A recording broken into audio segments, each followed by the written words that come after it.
আজকে কোথাও এই আইন শৃঙ্খলা রক্ষাকারী বাহিনীর সহযোগিতায় এই সরকার আমাদের গণতান্ত্রিক প্রতিবাদ করতে দেয়নি। আপনারা দেখতে পাচ্ছেন যে আমার এই ঠোঁট এটা ফেটে গিয়েছে, এখান থেকে রক্ত ঝরছে। আমরা আজকে এই অবৈধ সরকার যে প্রথম অধিবেশনে ডাক দিয়েছে তার প্রতিবাদে সংসদ অভিমুখে আমরা পতাকা মিছিল শুরু করেছিলাম আমাদের অফিসের সামনে থেকে। আমরা যখন রাস্তার এখানে আসি তখন পুলিশের পক্ষ থেকে বলা হয় যে আজকে আমরা মিছিল করতে পারবো না। আমরা তাদেরকে বলি যে আপনারা এই পল্টন এরিয়াতে সবসময় আপনারা আমাদের সাথে থাকেন, জনগণের নিরাপত্তা প্রদানে আপনারা কাজ করেন, আপনাদের সাথে আমাদের কোনো বৈরিতা নাই। আমরা জনগণের ভাত এবং ভোটের অধিকার রক্ষার জন্য আমাদের সংগ্রাম করছি। এই সংগ্রাম পুলিশের বিরুদ্ধে না, এই সংগ্রাম এই সরকারের বিরুদ্ধে না, এই সংগ্রাম হলো যারা অবৈধভাবে আজকে জনগণের ভাত এবং ভোটের অধিকার হরণ করেছে তাদের বিরুদ্ধে। আমরা এমনকি পুলিশের যে সকল কর্মকর্তারা এখানে ছিল আমরা তাদেরকে বলেছি আপনাদের কোন ঊর্ধ্বতন কর্মকর্তার সাথে কথা বলতে হবে, আমরা তার সাথে কথা বলতে চাই।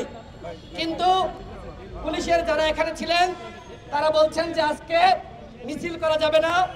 আমরা বলেছি মিছিল আমাদের গণতান্ত্রিক অধিকার, আমরা মিছিল শুরু করি, আপনারা যদি মনে করেন মিছিল করতে দিবেন না সেটি আপনারা করতে পারেন।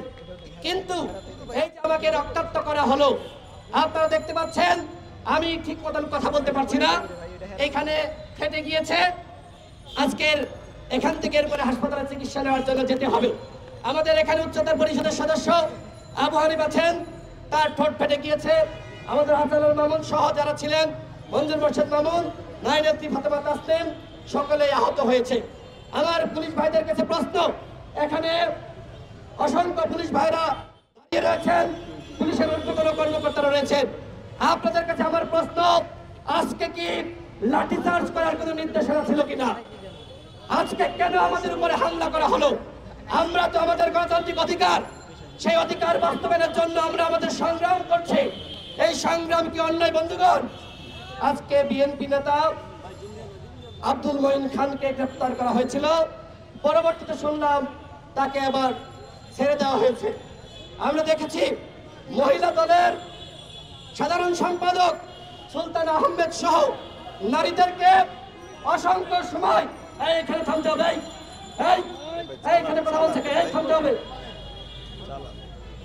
সবাই কথাগুলো শুনতে হবে, কেউ কোনো কথা বলবেন না, সবাই কথা শোনেন। মহিলা দলের নেত্রী সুলতান আহমেদ থেকে শুরু করে বিএনপির নারী নেত্রীদেরকে অসংখ্য সময় অবরুদ্ধ করে রেখে ওই উত্তরা থেকে তাদেরকে গ্রেপ্তার করে প্রিজন ভ্যানে করে নিয়ে যাওয়া হয়েছে। আজকে দেশের বিভিন্ন জায়গায় আজকে যারা যুগপৎ আন্দোলন করছে সেই আন্দোলনকারীদের সভা সমাবেশ ছিল, মিছিল ছিল, সেই মিছিল পণ্ড করে দেওয়া হয়েছে। আজকে কোথাও এই আইন শৃঙ্খলা রক্ষাকারী বাহিনীর সহযোগিতায় এই সরকার আমাদের গণতান্ত্রিক প্রতিবাদ করতে দেয়নি। কিন্তু বন্ধুগণ, আমাদেরকে কি গ্রেপ্তার করে হামলা করে আমাদের থামিয়ে দিতে পারবেন? আমাদেরকে হয়তো আপনারা গুম করতে পারবেন, খুন করতে পারবেন। আজকে আমরা আহত হয়েছে, রক্তাক্ত হয়েছে, কিন্তু আমাদের যে সমাবেশ মিছিল শেষে আমাদের সমাবেশ করার ঘোষণা ছিল, সেই সমাবেশ শেষ না করে আমরা কি ভিতু কাপুরুষের মতন আমরা কি পালিয়ে গেছি? আজকে ডক্টর মঈন খানকে আমি ধন্যবাদ জানাতে, কর্মসূচি বাস্তবায়ন করতে গিয়ে গ্রেপ্তার হয়েছিলেন।